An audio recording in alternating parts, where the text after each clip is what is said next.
For 10 years, I let my parents call me a worthless secretary, while I was actually dismantling terror cells across the globe. But when the FBI knocked on our door to arrest them for a massive fraud scheme, in this hidden identity drama story, I finally realized it was time to show them exactly who I really am. My name is Bella Williams, and for as long as I can remember, I have been the black sheep of a family that prides itself on gold-plated wool. If you were to look at the Williams family portrait, you would see a tableau of American success. My father, Robert, was a senior partner at a top-tier investment firm, a man who believed that net worth was the only measure of a human soul. My mother, Eleanor, was a real estate mogul who specialized in luxury properties and social climbing, her smile as sharp and cold as the diamonds she wore to charity galas. And then there was Julian, my older brother, the golden boy, a tech CEO whose startups were always on the verge of changing the world, provided he could get enough venture capital to burn through. And then there was me, Bella, the disappointment, the glitch in the genetic code. To them, I was a secretary, an administrative assistant at a mid-sized logistics company called Zenith Solutions. In their eyes, I was the one who fetched coffee, filed papers, and likely struggled to pay rent on my modest apartment in Alexandria. They viewed my life as a gray, unambitious smear on their vibrant canvas of success. They didn't know that Zenith Solutions was a front. They didn't know that the papers I filed were intelligence briefs on international arms dealers. They didn't know that while they were vacationing in the Hamptons, I was in a safe house in Beirut, or analyzing signal intercepts from North Korea. I wasn't just a secretary, I was a senior clandestine service officer for the Central Intelligence Agency. I kept this secret for a decade, partly for national security, of course, but partly because, in a twisted way, it was a test. I wanted to see if they could love me just for being their daughter, without the accolades, without the money, without the power. I failed that test, or rather, they did. The dynamic was established early and enforced ruthlessly. Every Sunday night, attendance at the family dinner at my parents' sprawling estate in Connecticut was mandatory. It was less a meal and more a performance review. We would sit at a mahogany table long enough to land a plane on, surrounded by oil paintings of ancestors who looked down on us with judgment. I remember one dinner clearly, about 6 months before everything fell apart. It was late autumn. The dining room was warm, smelling of roasted duck and expensive red wine. I was wearing a simple blouse and slacks, having come straight from a debriefing at Langley where we had just successfully disrupted a human trafficking ring in Eastern Europe. I was exhausted, my mind still racing with the adrenaline of the operation, but I had to switch gears. I had to become Bella the Mouse. Julian was holding court, naturally. He was waving his fork around, talking about his latest app, something to do with optimizing luxury pet care. "Bella, you wouldn't understand the scalability issues," Julian said, not even looking at me. "It requires a level of strategic thinking that, frankly, you don't get from answering phones." Mother sipped her wine, her eyes scanning my outfit with disdain. "Julian is right, dear. You really should try to aim higher. I spoke to the vice president of marketing at my firm. I could get you an interview for a junior copywriter position. It pays significantly more than what you make pushing pencils at that shipping company." "I appreciate the offer, Mom," I said quietly, cutting a piece of duck. "But I like where I am. The work is steady. It's important in its own way." Father scoffed, a harsh sound that echoed in the high-ceilinged room. "Steady? That is the word of the mediocre, Bella. Steady is for people who are afraid to take risks.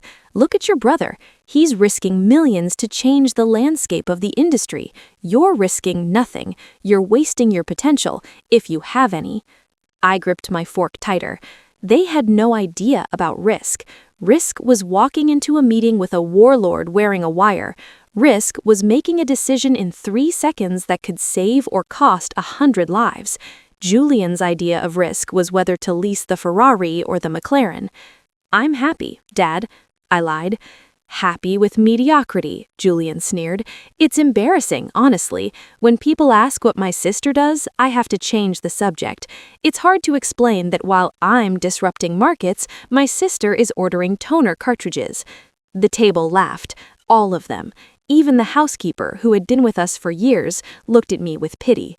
That was my life, a constant barrage of insults, a relentless chipping away at my self-worth. I took it because I had to. My cover depended on being unremarkable. If I suddenly showed wealth or aggression, it would raise flags. So I swallowed my pride, bite after bitter bite. If you are enjoying the story, please like and subscribe. Also, please comment, as your feedback helps to improve the stories coming. But the real trouble began in the spring. That was when Julian met a man named Marcus Thorne. Thorne was a charismatic financier based in the Cayman Islands. He ran something called the Paragon Offshore Fund. Julian met him at a yacht show in Monaco and came back seemingly hypnotized. He introduced Thorne to Father, and soon the name Paragon was spoken in our house with religious reverence. They invited me to a presentation at the estate. I didn't want to go, but my instincts were screaming. Something about the name Paragon triggered a memory from a briefing dossier I had skimmed months ago. I decided to attend, not as the daughter, but as the observer. The presentation was slick. Thorne was handsome, smooth, and utterly vacuous. He used buzzwords like quantum leveraged returns and geopolitical arbitrage. To a layperson, it sounded like genius. To me, it sounded like a Ponzi scheme wrapped in a money laundering operation. When the presentation ended, Father was practically vibrating with excitement. "This is it," he announced. "This is the legacy maker. I'm moving 30% of the family portfolio into Paragon. Julian is putting in everything from his last round of funding." They turned to me. I was sitting in the corner, nursing a glass of water. "Well, Beller?" Father asked, his voice challenging. "I know you don't have much, maybe a few thousand in savings, but Marcus has agreed to lower the minimum buy-in for family.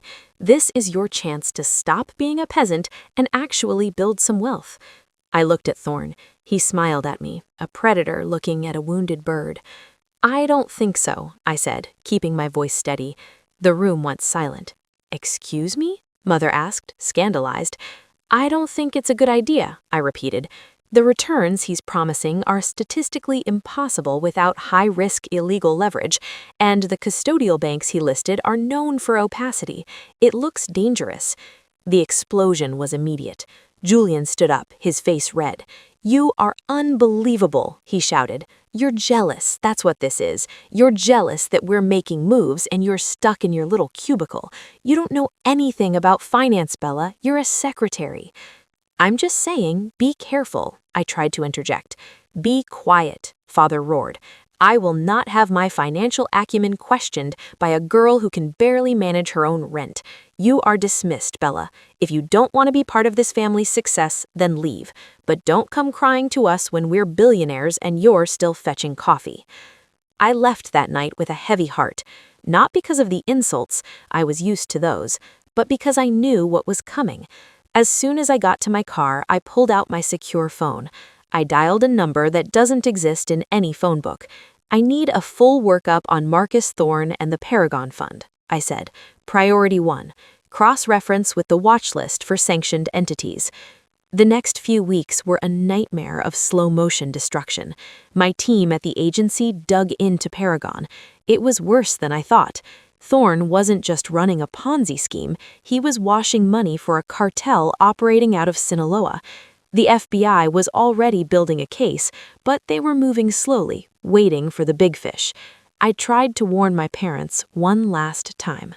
I went to the house, uninvited.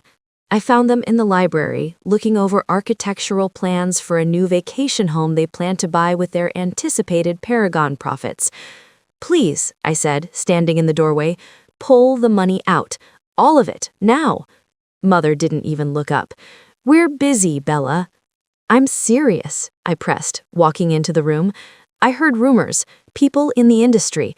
Paragon is a house of cards." Julian laughed from the corner. "Rumors from who? The delivery guy at your office?" Go home, Bella. You're pathetic. You're trying to sabotage us because you can't stand to see us win. Father stood up and walked over to me. He looked me in the eye, his expression filled with pure disappointment. You have always been small, Bella. Small mind, small life. Do not bring your smallness into this house again until you can learn to be happy for your betters. He closed the library door in my face. I stood there in the hallway, looking at the heavy oak door. I had done what I could as a daughter. Now I had to wait to act as an officer. I knew the FBI raid was scheduled. I had coordinated with the Bureau to ensure I was alerted the moment the takedown began. I couldn't stop the arrests, but I could control the fallout. I had to let them hit rock bottom so I could pull them out of the rubble. The day of reckoning arrived on a Tuesday morning. It was raining, a gray, miserable drizzle that coated the world in gloom. I was at my desk at the agency, reviewing satellite imagery, when my secure line buzzed. "It's happening," a voice said. "FBI teams are moving on the Williams estate and Julian's penthouse." I stood up, grabbing my badge and my jacket. "I'm en route. Hold the transport until I get there." "You have jurisdiction?" the voice asked. "I'm making jurisdiction," I replied. I drove to my parents' house in my government-issued SUV. I didn't drive the beat-up Honda Civic I used for my cover.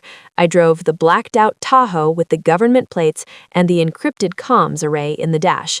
I drove fast. When I pulled up the long driveway, the scene was chaotic. FBI vehicles were everywhere, lights flashing blue and red against the gray sky.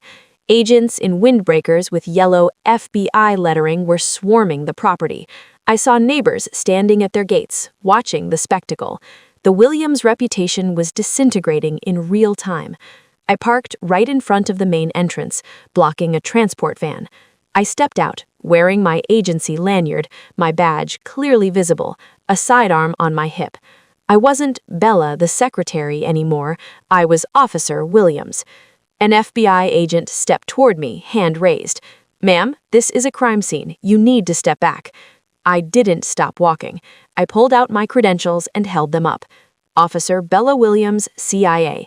I need to speak to the AIC, now." The agent blinked, looking at the badge, then at me. He saw the clearance level. His posture changed immediately. "Agent Miller is inside, ma'am. Living room." I walked up the steps, past the terrified housekeeper who was sobbing on a bench. I pushed open the double doors and entered the foyer. The house was being tossed. Agents were carrying out boxes of files, computers, and artwork. I walked into the living room. My parents and Julian were there. They were sitting on the expensive silk sofas, handcuffed. They looked small. Father was pale, sweating profusely. Mother was weeping, her mascara running down her cheeks. Julian looked like he was about to vomit. They were terrified. Their bubble had not just popped, it had been nuked. Standing over them was Agent Miller, a stern man I had worked with on a joint task force years ago. He was reading them their rights. "Money laundering, conspiracy to commit fraud, and violations of the RICO Act," Miller was saying. I cleared my throat. "Agent Miller?" Miller turned around. He looked annoyed for a split second, and then recognition dawned on his face. "Williams? Bella Williams?" "Hello, David," I said, my voice calm, authoritative. It was a voice my family had never heard. It was the voice I used when I was negotiating with warlords. "What are you doing here?" Miller asked, stepping over a pile of seized documents. "These are my parents," I said, gesturing to the sobbing figures on the couch, "and my brother." Miller's eyes widened. He looked at them, then back at me. "Holy hell, I didn't know." "Bella, I'm sorry, but this is a solid case. We traced the Paragon wire transfers directly to their accounts. They're looking at 20 years minimum. The money they put in was mixed with cartel funds. They are technically co-conspirators." "I know," I said. "I've been tracking Paragon for 6 months." My family stopped crying. They froze. They looked up at me. They saw the badge hanging around my neck. They saw the gun on my hip. They saw the way the FBI agent in charge was looking at me, not with disdain, but with deference. "Bella?" Father whispered. His voice was trembling. What is this?" I ignored him. I kept my eyes on Miller. David, we need to talk. Sidebar. Kitchen. Miller nodded. He gestured to his agents to hold the perimeter. I walked into the kitchen and Miller followed. I could feel my family's eyes boring into my back. I closed the kitchen door. Here's the situation, David, I said, leaning against the marble island. My family are idiots. They are greedy, elitist, gullible idiots. But they aren't cartel financiers. They were the marks. They were the whales Thorne was trying to harpoon. It doesn't look that way on paper, Bella, Miller sighed.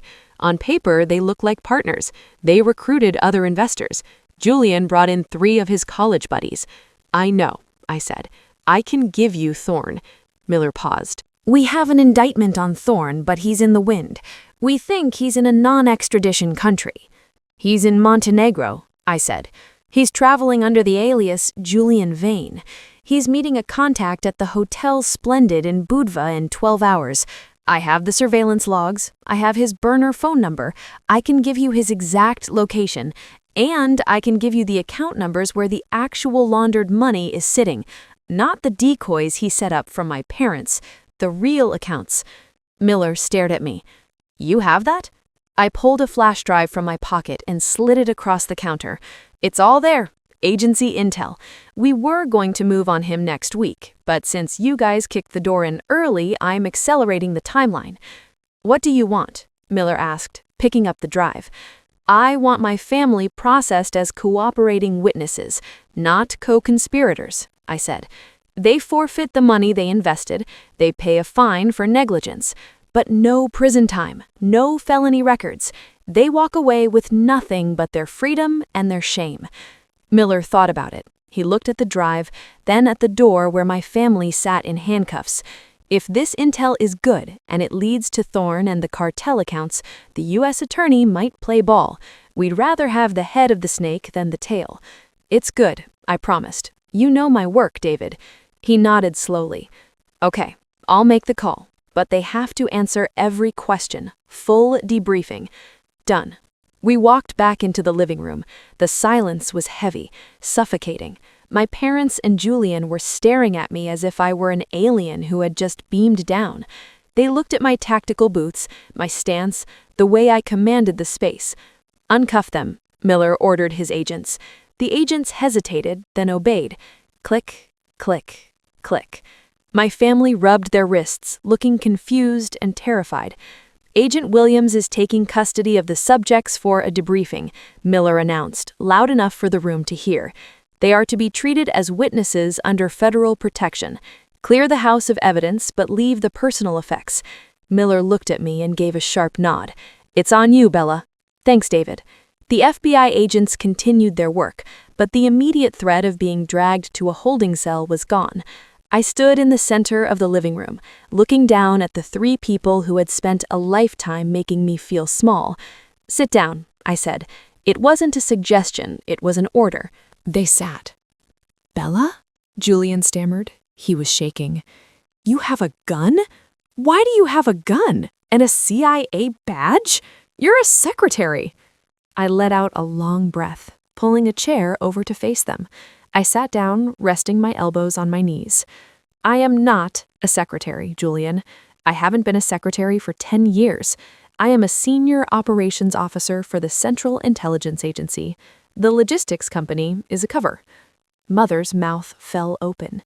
She looked like she was trying to process a complex math problem. But you drive a Civic. You wear clothes from the outlet mall. Because that's the cover, Mother, I snapped, my voice finally rising. Do you think spies drive Ferraris? Do you think we walk around wearing neon signs? I protect this country from threats you can't even imagine, and for the last 6 months, I have been trying to protect you from yourselves.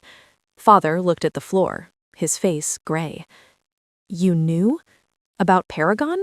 I told you, I said. I told you it was a fraud. I told you it was dangerous, but you didn't listen because the advice came from Bella the secretary. You were so obsessed with your status, with your greed, that you walked right into a federal trap. But you stopped them, Julian said, his voice hopeful. You fixed it? I leaned forward. I didn't fix it. I salvaged it. You have lost every cent you put into that fund. The $3 million, Dad? Gone. Julian, your startup capital? Gone. You will likely be fined heavily by the SEC. Your reputation in the investment world is dead. But because I just traded a high-value target to the FBI, you aren't going to federal prison for 20 years. Tears welled up in Father's eyes. He looked broken. The arrogance was gone, stripped away by the reality of the handcuffs. We didn't know, he whispered. You didn't want to know, I corrected him. You wanted the easy money. You wanted the prestige, and you mocked the only person in this room who actually understands how the world works. The room fell into that silence I had mentioned. It wasn't the silence of a pause in conversation. It was the silence of a paradigm shifting. It was the sound of their worldviews shattering and reassembling around a new center of gravity. Me. Mother looked at me, really looked at me, for the first time in years. She saw the lines of stress around my eyes, the hardness in my jaw, the confidence in my posture. She saw the stranger she had raised. Bella, she said softly, we treated you poorly. You treated me like garbage, I said flatly, because I didn't fit your definition of success. You measured worth in dollars and titles. Well, today, my title is the only thing standing between you and a concrete cell. I stood up. The power dynamic had flipped permanently. I wasn't seeking their approval anymore. I had their survival in my hands. We have a long night ahead of us, I told them. You're going to be interviewed by the FBI. You will tell them the truth. You will not lie. You will not try to make yourselves look better. If you lie, the deal is off, and I will personally drive you to prison. Do you understand? Yes, Father said. He sounded like a child. Yes, we understand. The aftermath was grueling. The next 6 months were filled with lawyers, depositions, and fines. The Williams family fortune was decimated. They had to sell the estate in Connecticut to pay the penalties and the legal fees. They moved into a modest condo. Julian's company folded, and he had to get a real job, an actual 9-to-5 in sales, which he was lucky to land given the scandal. But the most profound change wasn't financial, it was social. I went to visit them at the condo about a month after the dust had settled. It was a Sunday dinner, but there was no mahogany table, no servants. Mother was cooking pasta in a small kitchen. Father was setting the table. When I walked in, the atmosphere changed. It wasn't the tension of the past, it was a nervous reverence. Hi, Bella, Julian said, standing up to offer me a seat. Can I get you a drink? Water? Wine? We sat down to eat. The conversation was halting at first. No one bragged. No one talked about millions. Finally, Father put down his fork. He looked at me across the small table. I saw you on the news, he said. Not you specifically, but the story about the cartel bust in Montenegro. They said it was a joint FBI-CIA operation. I nodded. It was a good win. Father swallowed hard. He looked older, tired, but his eyes were clear. I used to think I was a master of the universe, Bella. I thought I controlled everything. When those agents came through the door, I realized I was helpless. I was nothing. He reached out and rested his hand near mine, tentative. You saved our lives, he said. Not just legally, you saved us. And we spent 10 years calling you a failure.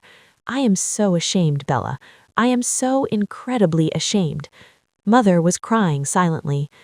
I'm sorry, she whispered. We were so blind. I looked at them. I didn't feel the surge of vindictive triumph I thought I might. I didn't feel the need to rub their noses in it. I just felt a quiet sense of peace. The lie was over. I forgive you, I said, but things are different now. I know, Julian said. We know. We finished the meal. It was the first honest dinner we had ever shared. There was no posturing, no facade, just a family, broken and glued back together, sitting in a small room, eating pasta. As I was leaving that night, walking to my car, still the Civic because old habits die hard, Father followed me to the door. Bella? He called out. I turned around. Yeah, Dad? He hesitated, then straightened his back, offering me a salute that was clumsy but sincere. "Thank you, Agent Williams." I smiled, a genuine smile. "You're welcome, Dad." I drove away into the night. I had a flight to catch in 4 hours. There was chatter about a weapons shipment moving through the port of Odessa, and I had work to do. But for the first time in my life, I wasn't driving away from my family to escape them. I was driving away knowing that when I came back, they would be waiting, not for the secretary, but for me.